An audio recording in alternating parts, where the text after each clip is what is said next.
새 힘을 주시는 하나님, 오늘 휴가철 됐는데 말씀을 드리겠습니다. 과학이 고도로 발달하고 문명 이기와 물질의 풍요함을 누리고 있는 오늘 이 시대를 현대라고 표현한다 한다면, 학문적인 현대는 좀 다른 의미입니다만 어쨌든 현대인들의 특징은 다음과 같은 것들입니다. 개인주의, 합리적인 사고, 과학기술의 발전과 정보화로 인한 분주함.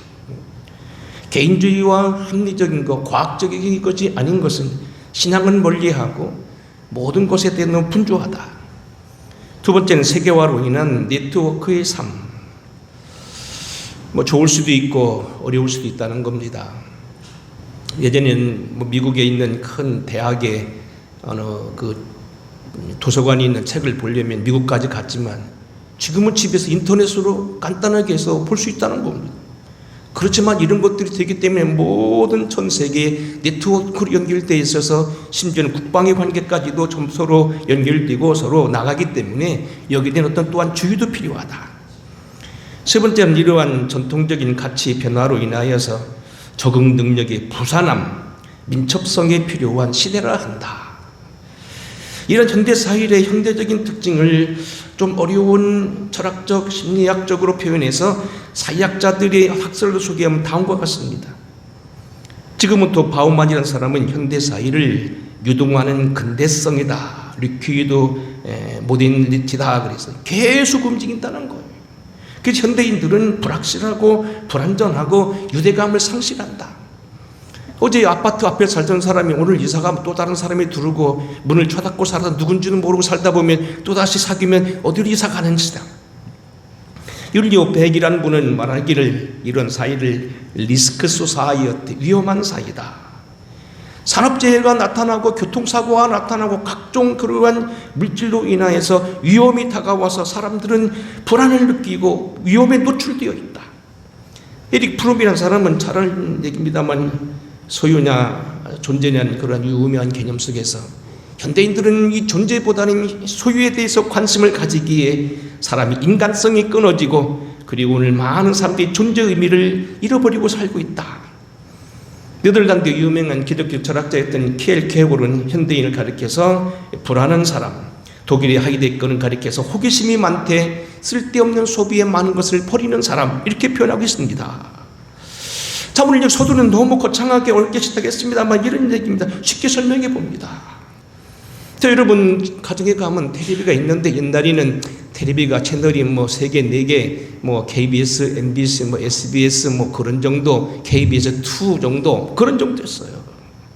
근데 지금은요, 방송을 들으면 수백 개가 나오니 어떤 곳이 과연 정확하냐, 어떤 곳이 바르켜냐, 오늘 이게 문제가 된다는 이야기입니다. 여러분 빨래바늘 세탁기를 들게 되면 옛날에도 빨래만 집어넣고 돌리면 그만이었지만 요새는 뭡니까?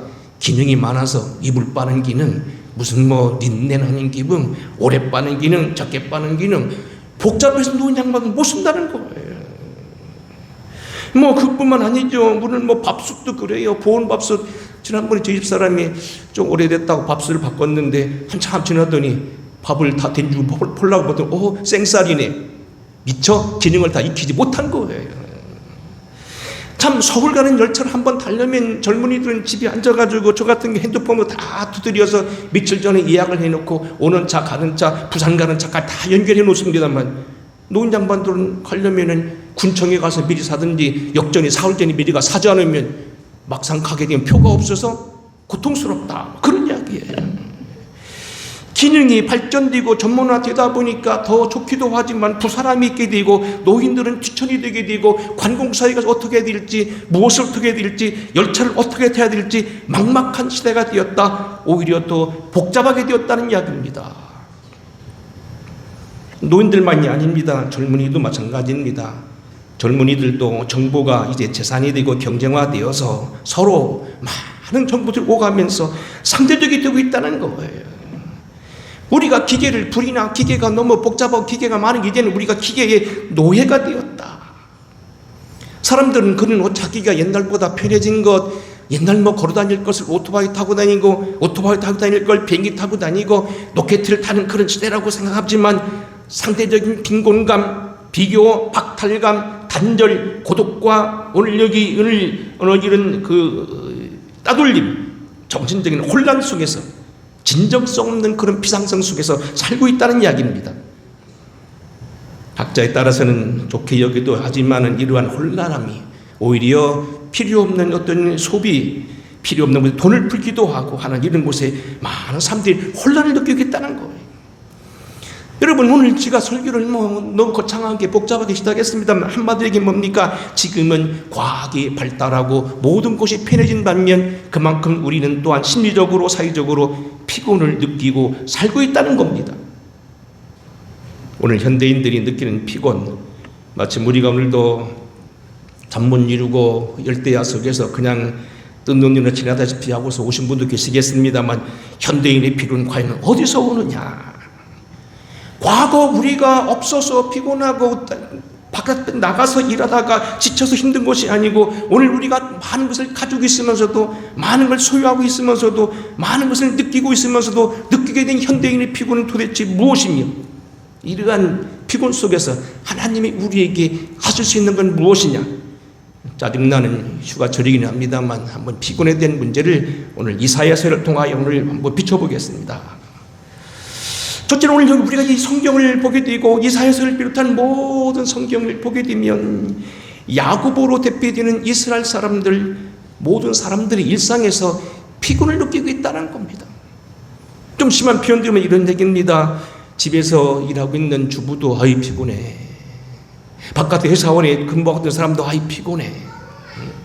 정치하는 사람도 피곤해. 그리고 사업하는 사람도 피곤해. 그리고 공무원들도 피곤해. 그리고 경영하고 자영업을 하는 사람들도 피곤해. 피곤이 입을 달았다는 거예요. 오늘 본문 말씀 27절 이렇게 말합니다. 야고보아 어찌하여 네가 말하여 이스라엘아 네가 이르기를 내 길은 여호와께 숨겨졌으며 내 송사는 하나님에게서 벗어난다 하느냐.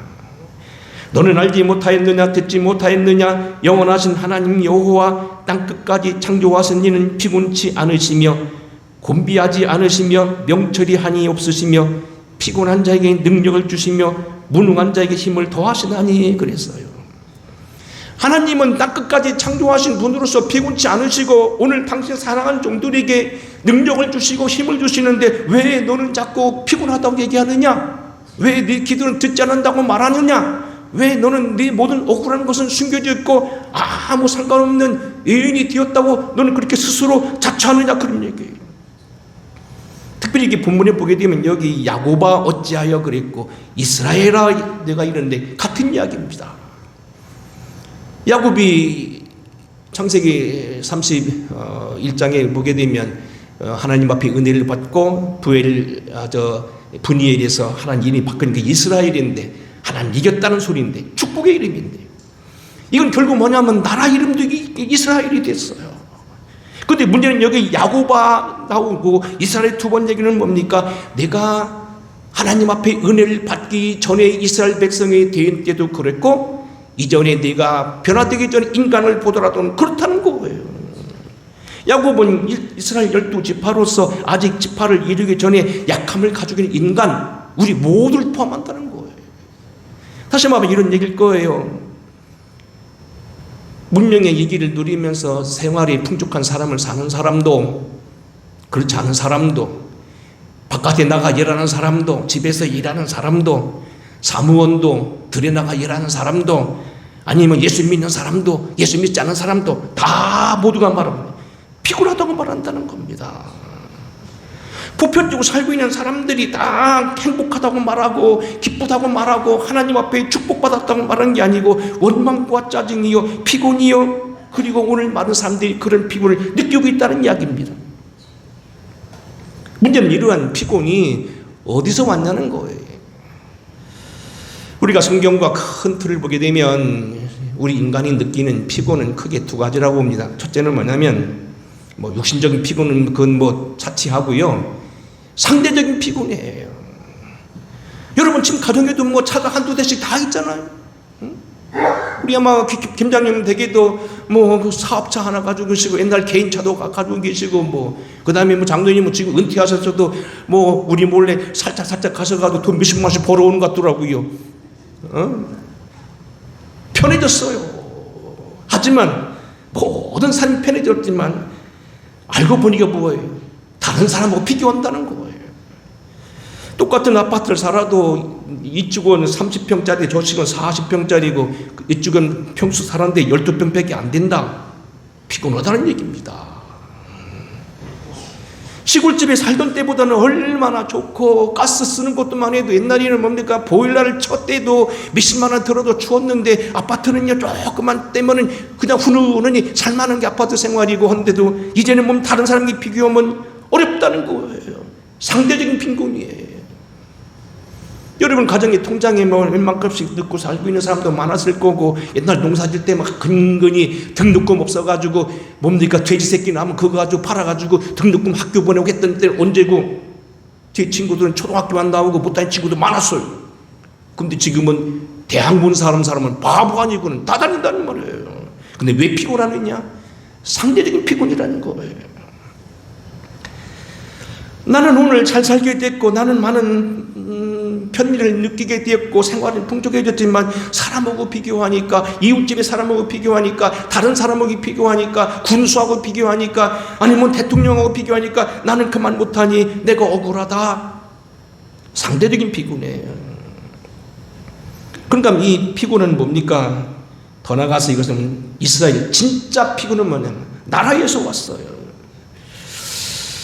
당시 오늘 이사야서는 우리가 알다시피 물론 여러 가지 어린 게 있었지만 에브람 2세 이후로 나라가 풍요해지면서 지금 경고하는 거예요. 앞으로 너희 나라가 망할 거다. 그리고 너희는 피곤할 거다. 그런 얘기예요. 사실 이스라엘 피곤은 뭐냐면 사실은 개인적인 피곤도 피곤이지만 당시 생활은 괜찮았어요. 다가올 미래 속에서 저들이 겪게 될 어려움을 지금 예고하면서 너희는 피곤하게 될 거라는 걸 말하는 거예요. 전 세계가 전쟁 속에 들어갈 거라는 거예요. 생각지 못했던 더위가 와서 여러분 꼼짝을 못하는데 어제도 마침 제가 전에 있던 교회 몇 분이 갑자기 집에 들려서 식사 대접한다 바깥에 데리고 나갔는데요. 와, 휴가 하는 사람이 많은데요. 걷지를 못하는 거예요. 응? 5분만 다녀와서 몸에 막 땀이 범벅이 돼가지고 도저히 견딜 수가 없다는 거예요. 이런 재앙이 과연 도대체 어디서 오냐는 거예요. 이스라엘 백성들이 지금 예고한 게 바로 그거예요. 사실 이스라엘 백성의 피곤은 이스라엘 사람들 자체라기보다 또 국가적인 것이고 사실 이 모든 개인과 국가적인 피곤은 하나님께 온 것이 아니라는 겁니다. 여기 본문에 보게 되면 너희는 말하길 어찌하여 내 길은 하나님께 벗어난다 말하느냐, 내 길은 여호와께 숨겨졌느냐, 내 억울함의 송사는 왜 듣지 않으시냐, 내 길은 듣지 않으시냐 하는 건데 하나님께서 그렇게 한 것이 아니라는 거예요. 우리가 이스라엘 역사를 한번 들어보겠습니다. 이스라엘 역사는 학자들이 얘기면 1440년경에 이제 출애굽 때부터 국가적인 시작됐다고 하지만 사실 그 이전에 아브람 때부터 이제 시작됐다고 봐야지요. 축복의 아들 믿음의 조상부터 시작한 이 나라가 결국은 출애굽을 거쳐서 저들이 정착하면서부터 점점 나라의 다윗의 시대를 거쳐가면서 왕국을 이루어가는데 그 왕국이 하나님을 그렇게 경이롭게 여기지 않습니다. 사울왕을 거쳐서 다윗이 들어섰는데 다윗이 잘해서 솔로몬이 큰 축 받는데 솔로몬의 아들 때 르호보암 때에 가서 나라가 남북으로 분열됩니다. 우리나라가 남북과 분열도가 똑같습니다. 근데 이 42명의 왕이 있었는데 선한 왕은 따져보면 8밖에 안 됩니다. 남왕국 유다 왕국은 그래도 괜찮아서 이것은 다윗이 하던 왕통이 있어서 20명의 왕 중에서 8명이 선했고 악한 왕이 12명입니다. 그런데 북이스라엘은 22명인데 다 악한 왕입니다.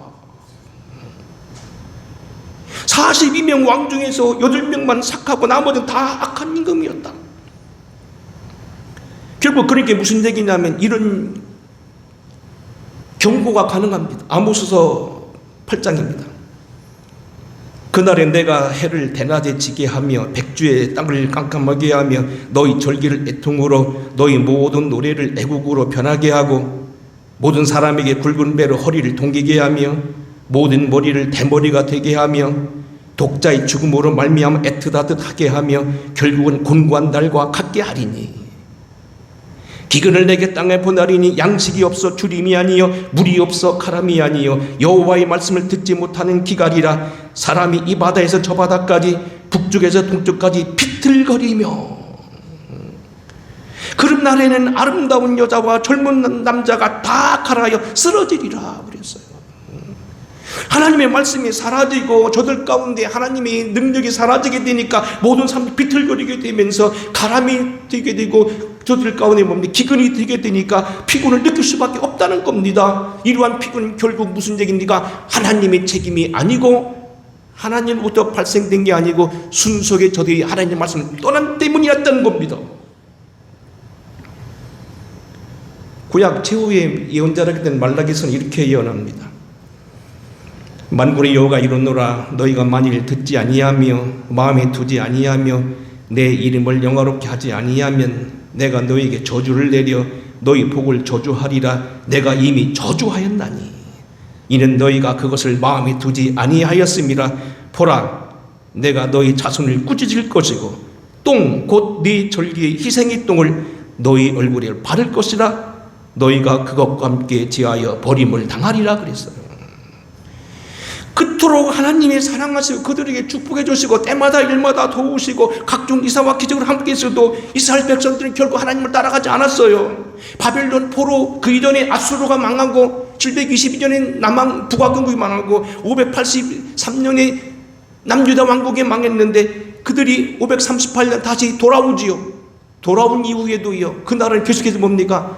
페르시아 총독 정치에 헬라의 어떤 알렉산더 군대 밑에서 있던 그러한 포로 생활이 로마의 어떤 족국 생활을 하게 되는 거예요. 물론 그때 그 뒤로 마카비 왕국이라고 해서 대제사장 마카비 발단을 통해서 임시적인 어떤 조건적인 어떤 왕국도 있었고 헤롯으로 대표되는 이런 헤롯의 어떤 하스본 왕국도 있었습니다만 다 사실은 뭡니까? 나라가 있으나마한 나라였다는 거예요. 2000년 동안 저들이 당했던 어려움은 말할 것도 없다는 겁니다. 근데 이러한 피곤이 사실은 이스라엘만이 아니고 우리 모두에게 일어나는 겁니다. 오늘 설교가 좀 어렵게 됐습니다만 현대인의 이런 모든 실제적인 피곤의 원인은 대량 생산과 소비 사회 속의 인간, 물질은 풍요하고 항구마다 컨테이너 속에 가득 채우고 큰 배마다 차를 수없이 수출하지만 사람은 그 가운데 하나가 되어서 비교가 되게 되니까 대량 생산 속에 사람은 작아졌다는 거예요. 자본주의 사유와 인간관계도 마찬가지라는 얘기입니다. 사람의 가치관계가 달라졌다는 겁니다. 옛날에는 그 사람이 어떤 나의 할아버지 존경받고 선생님이 존경받는 지금 아니라는 겁니다. 저 사람이 능력이 있느냐 없느냐, 돈을 가졌느냐 안 가졌느냐, 얼마만큼 머리를 사용하느냐, 컴퓨터를 잘하느냐 못하느냐가 능력의 판단이 있다는 겁니다. 기술 발달과 정부의 과부하 속에서 인간, 사람이 말 그대로 위험에 노출되어 있고 피곤해졌고 복잡해졌다는 겁니다. 관계 맺기 방식도 변화됐다는 겁니다. 어려운 용어로 공동사회, 이익사회, 게마인샤프트, 계절샤프트라는 말이 있는데 옛날에는 그냥 존재 방식을 공동했는데 지금은 이익사회로 바뀐다는 거예요. 저 사람은 사회에서 무엇이 이익이 되는가? 교회를 가도 교인들 많은 데 가면 내가 장사하는 도움 되겠는가? 그걸 찾아간다는 거예요. 작은 교회 가서 봉사하는 게 아니라 거기에 가면 내가 국회의원 선거할 때 표를 몇 개 더 받을 수 있는가? 그것 바라보고 교회를 정한다는 거예요. 이 교회 와보니까 내가 장가 가고 싶은데 젊은이들 없다, 장가가기 틀렸다, 안 온다는 겁니다. 이건 사실이요. 저도 전화 많이 받았는데요. 꼭 교회 나온다고 물어보더라고요. 청년이 모이나요? 잘 못 모이네요. 그러고선 끝이요. 안 와요. 청년들이 모여 와서 비비기세 어떻게 장가라도 가갔는데 청년이 없으니까 장가 갈 수 있는 그런 기반이 없다는 거예요. 이 교회도 빈익부, 부익부, 빈익빈, 큰 교회는 자꾸 큰 교회가 되고 거기 가야 사람 사는 것 같고 거기 가야 하나님 있는 것 같고 작은 교회는 사람이 없는 것 같다는 거예요. 행사도 못 하잖아요. 유명한 강사도 못 불러오잖아요. 이런 속에 우리는 많은 사람들이 피곤을 느낀다. 중요한 건 뭐냐면 그것이 하나님께부터 온 것이 아니라는 겁니다. 인간 스스로 그렇게 만들어갔다는 겁니다. 중요한 것은요, 뭐 목사님 뭐 계속해서 피곤되기만 할 겁니까? 그런데 아니요. 하나님이 그러한 인간들에게 힘을 주신다는 거예요. 뭐 우리가 여러 번 말씀했습니다만 조용기 목사님 친구였던 자카르타 이브라임 목사님 아들이 뇌성마비 걸려서 어려움 당했는데 9년 동안 기도했다는 거 아니에요. 1년을 기도해도 3년을 기도하고 5년을 기도해도 그랬는데 그래서 기도를 그만두리라. 하나님은 내 기도를 떠났다. 내가 쓸데없는 기도한다고 하나님은 공연히 피곤하게 하고 교인들에게 속상하게 만들고 그럴 필요가 아니고 하나님은 내게 이대로 만족하라고 한다고. 근데 9년이 되는 어느 날 반짝하면서 아빠 눈이 돌아오고 육군사학교를 졸업하고 나중에 장교가 됐다. 그 목사님이 부목사가 됐다는 얘기가 아니에요. 그런데도 불구하고 많은 사람들은 뭡니까? 하나님이 이렇게 힘주시는 걸 모른다는 거예요. 야고보아 어찌하여 내가 말하여 나를 이르기를 이 같은 일이 여호와께 숨겨졌으며 내 송사는 벗어난다 하느냐고 핑계하고 있다는 겁니다. 그러나 이 핑계는 합당하지 않다는 겁니다. 주님은 우리에게 힘주신 분이라는 겁니다. 영원하신 하나님 여호와 땅끝까지 창조하시는 이는 피곤치 아니하시며 곤비치 않으시며 명철이 한이 없으시며. 주님 어떤 분이시냐? 창조의 주님이라는 거예요. 원고 없는 설교 하나 하겠습니다. 뭐 지금 제가 알기로는 뭐 미국의 어떤 어떤 분이 그랬다는 거 아니에요? 먼 길 가다가 차가 고장이 났어요. 차를 세워놓고 끙끙댑니다. 엔진이 꺼졌어요. 그래서 그걸 못 고쳐가지고 끙끙대고 그 뒤에 있는 뭐 그 어른이 탔는데 하는 판인데 갑자기 어떤 사람이 탁 뒤에 차를 받치더니 와서 그럼 뭐가 문제입니까? 키가 잘생기고 키가 훤선한 사람이 나와서 까만 양말 입고 와서 탁 세워서 좋은 차를 타고 뒤에다 딱 세우더라는 거예요.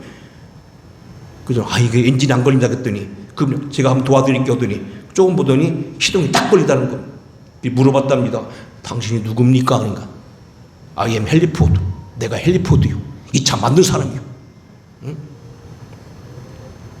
다른 사람은 차를 몰라도 끙끙대지만 나는 이 차를 만들어도 너무 잘 알기 때문에 나는 금방 알아낼 수 있어. 응? 사람도요 자기가 만드는 기계는 금방 알아낼 수 있다는 거예요. 무엇이 약하고 무엇이 좋은지 무엇이 문제인지 알 수 있다는 겁니다. 하나님이 여러분을 만드셨다면 그분은 여러분의 능력 주시며 무능한 자에게 힘을 주시는 분이라는 겁니다. 소년이라도 참신한 사람이라도 회복이 빠른 사람이라도 소년은 회복이 빠르잖아요. 에? 청년은 피곤하다가 새벽 되면 벌쩍 일어나고요. 또릿또릿하고요. 회복 능력이라고죠. 장정은 뭡니까? 빼낸 사람, 선발된 사람, 바후림, 선발된 자. 소년이라도 선발된 사람은 넘어져도 하나님은 새 힘을 주신다. 얘기를 들어보겠습니다. 미국의 유명한 대통령들이지만 제가 알기로 48대인가 48명인가 된 걸로 알고 있는데 그중에 유명한 대통령이 몇 명 있죠. 미국이 가장 사랑하는 대통령이 이제 워싱턴 대통령, 링컨, 그리고 이제 루스벨트. 물론 뭐 또 다른 분들도 있고 레이건 대통령도 뭐 잘 치는 분, 훌륭한 분도 있습니다만 이 세 분이 가장 큰 유인입니다. 프랭클린 루스벨트를 얘기하겠습니다. 이 프랭클린 루스벨트는요, 그의 당수였던 그 테오도로 루스벨트 밑에 장관을 지내 젊어서. 그랬는데 이 나중에 28살 때가 늦게요 소아마비를 알아요. 그래서 달병시 됐어요. 못 걸어요. 돈은 가졌고 명예는 가졌으나 이 사람이 소아마비 걸린 거예요. 근데 이 사람이요 결국 이것을 소아마비를 이기고 나중에 대통령이 나와서요 프랭클린 루스벨트라는 유명한 대통령, 사선 대통령을 합니다. 제2차 세계대전을 승리로 이끌게 되고 결국 뉴딜 정책이라고 하는 미국의 경제 대공황을 이끌었던 훌륭한 대통령. 근데 보세요. 그분에 대한 글을 읽어보겠습니다. 루스벨트는 기독교인이었으며 성공의 교인으로서 평생 활발하게 활동했습니다. 그는 네 가지 자유의 연설에서 네가 자유란 제목의 연설에서 신앙의 자유를 전 세계 모든 사람이 누려야 할 기본적인 자유 중 하나로 강조했으며 종교 간 화합과 평화를 위하여 활동한 공로로 상을 받기도 하였습니다. 그가 물론 온천을 사용해서 스프링 얘기하죠.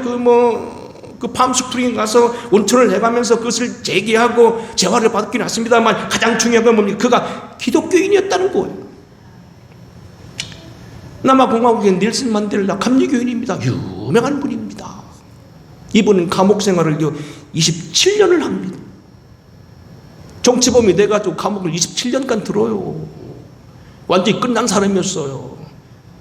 근데 그가 결국 뭡니까? 거기서 나와가지고 흑인 대통령 처음으로 대통령이 되어가지고 사면을 발표했어요. 남아공화국이 뭡니까? 더 이상 차별이 없는 나라로 만들었잖아요. 제가 잘 아는 목사님도 아이들을 이 남아공화국에 유학 보내더라고요. 그리고 신학도에 상당히 굉장히 세가지고 옥스포드 거의 버금가는 그런 신학자들이 있어요. 굉장히 유명한 나라가 남아공화국이에요. 신앙으로서 모든 걸 이긴다는 겁니다. 이제 오후에 제가 설교 준비를 했습니다만 우리 이정희 장로님이 간증 없는데 다음에 해야 될 것 같은데 테오도로 테오도어 그 황제 황제 부인 어떻습니까? 서커스단 무의였습니다. 아버지는 서커스단 곰조련 사고요, 어머니는요 서커스단 무의요. 그래서 이 딸도 어머니 따라서 춤췄어요.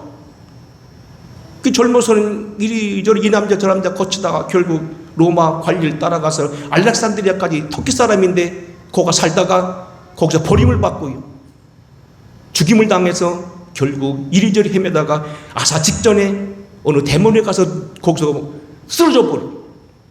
근데 마침 그 대문이 바로 믿는 사람의 대문이었어. 그래서 그분이 결국 그를 구원해주고 그를 예수 믿게 하고 고국으로 돌려보내서 성처녀가 되었다가 나중에 유스티네누스라고 하는 그 장교를 만나는데 이 장군이 마음에 들어서 결국 그를 아내로 맞이했는데 그가 나중에 부황제를 거쳐서 황제가 돼요. 유스티누스라고 하는 대황제, 로마 대법전을 만든 최고의 펙스 로마나의 40여 명 이상의 황제 중에 제일 영토가 넓었던 임금이 바로 유스티누스, 바로 그 남편이에요. 하나님께 쓰신다는 겁니다. 세심을 주신다는 겁니다. 가장 중요한 것은 오늘 본문 말씀에서 주님께는 창조주가 된다는 거예요. 너는 알지 못하였느냐, 듣지 못하였느냐, 영원하신 하나님 여호와 땅 끝까지 창조하신 이, 아까 헨리 포드에 대한 얘기를 했지요. 우리를 창조하신 주님, 세계를 창조하신 주님. 세계 창조가 얼마나 멋있나. 엊그저께도 제가 무슨 방송을 듣는데 그러더라고요. 이분도 많이 공부한 분입니다. 적당히 주먹구 선 분이 아닙니다.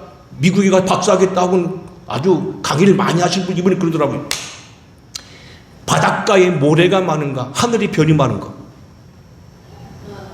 우리 주민규 권사님 어떻게 생각하세요? 하늘이 별이 많아요, 바다에 모래가 많아요, 숫자가 많아요? 몰라요? 학자들 얘기면 별이 많대요. 그럴 만큼 우주가 높다는 거예요. 그 우주를 지으신 하나님이라는 거예요. 근데 그 우주가 지금 우리에게 집중적으로 영광을 받는 것이 우리 인간이라는 거예요. 우리가 정말 바짝 차리면 하나님은 얼마든지 능력 주신다는 거예요. 그러니까 너희가 나를 믿으면 내가 하는 일을 너희도 할 것이요 이보다 더 큰 것도 하리니. 주님은 창조주라는 거예요. 말씀을 끝내겠습니다. 2010년도 칠레라고 나라가 이제 긴 나라가 남미에 보면 이렇게 서부 쪽으로 태평양 쪽으로 긴 나라가 있어요. 칠레의 산호세라는 곳에서 광산이 있었는데 광산이 무너져서 광부 33명이 갇혔어요. 근데 이 사람들이 70일 만에 구조가 됐는데 하나도 다친 사람이 없다는 거예요. 왜 그러느냐? 3명의 지도자가 있었다는 거예요. 첫째는 작업반장 루이스 우르수아라는 사람, 작업반장이라 규율을 지켜서 경거망동하지 않게 자기 책임을 다해서 이를테면 공기가 약하니까 공기를 조금씩 덜 마시겠다는 그런 게 오잖아. 응? 두 번째는 뭐냐면 요나 베리오스라는 사람, 이 사람 6개월간 간호사 경력이 있어서 사람들 건강 체크, 물을 마시게 하고 화장실을 잘 사용하게 하고 뭐 이렇게 해서, 세 번째는 최고 고령 63세의 마리오 고민스라는 사람인데, 이 사람은 뭐예요? 목사는 아닌데 기도하고 위로하는 신앙의 사람이었다는 거. 그래서 그 가운데 한 사람도 다치거나 죽거나 자살하지 않고 건강하게 70일 만에, 대단하잖아요. 여기 뭐 구분광산, 청양 구분광산에서 뭐 옛날 강창선 씨 30일 만에, 며칠 만에 그날이죠. 그때는 70일 하나님이 여러분 위로하신다는 것 꼭 믿으시기 바랍니다. 어거실 땐 참여로군 이렇게 말합니다. 주여, 피조물 된 우리가 조물 주신 주께로 돌아가기는 영원한 안식이 없나이다. 주님께 돌아가십시오. 주님 여러분이 힘주실 겁니다. 주님은 위로의 분이십니다. 세상이 어렵고 고통스럽고 짜증나고 폭염이 내리쬐고 아무리 힘들어도 하나님 여러분 함께하는 절대 넘어지지 않습니다. 주여, 우리들에게 함께 하시고 우리 가정을 붙드시고 저희를 새롭게 세워두시옵소서. 창조의 주님, 그 많은 별들 창조하신 주님, 우리를 붙드시옵소서. 저와 여러분의 기도가 되길 바라고 한 주간도 믿음으로 승리하는 저와 여러분 되길 주의 이름으로 축원합니다. 고마우신 아버지, 유류의 주님임을 믿습니다.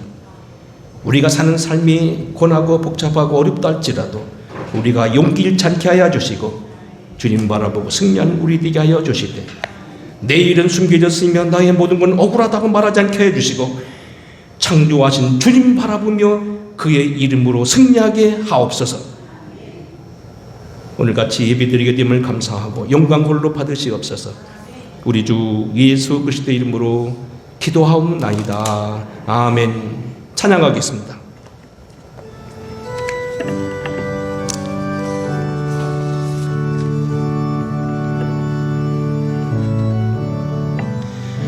주를 앙모하는 자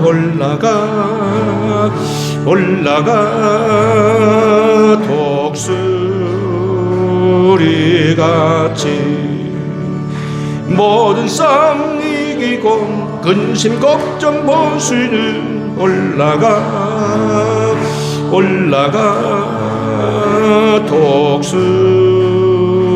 독수리같이 지앙모하는 자, 지앙모하는 자, 지앙모하는 자, 늘 강건하리라. 주를